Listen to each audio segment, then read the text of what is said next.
மணத்தக்காளி கீரை. சிறிதளவு எண்ணெய் ஊற்றி கீரையை வைத்து வதக்கி கொள்ள வேண்டும்.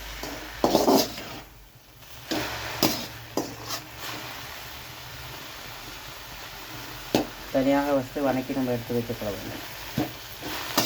நன்றாக எண்ணெய் ஊற்றிக்கொள்ள வேண்டும்.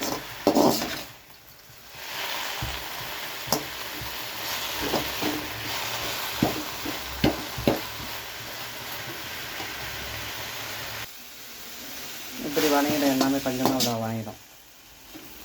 இதை நம்ம அப்படியே மாற்றிக்கொள்ளலாம். சிறிதளவு எண்ணெய் ஊற்றிக்கொள்ள வேண்டும்.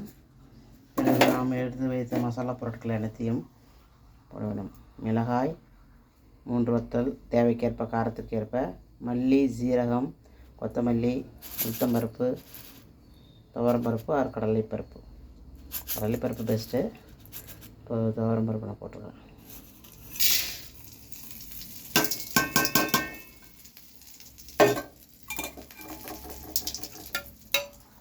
நம்ம இவ்வளோ வந்துச்சுலேயே அது மிக்சியில் போட்டு வச்சுக்கிறோம். கொஞ்சம் நேரம் ஆறட்டும். அப்படியே நெக்ஸ்ட்டு இதை ஃப்ரை பண்ணலாம்.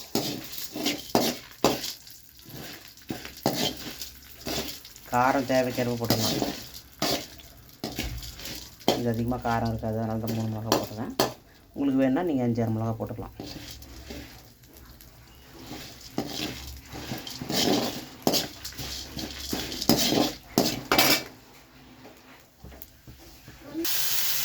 தேவையான அளவு வெங்காயம், பூண்டு கொஞ்சம், தேங்காய் எல்லாம் போட்டு வணக்கணும்.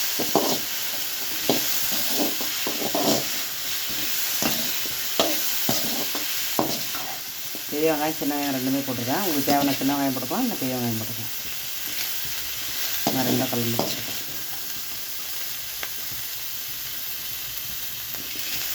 வெங்காயம், பூண்டு, தேங்காய்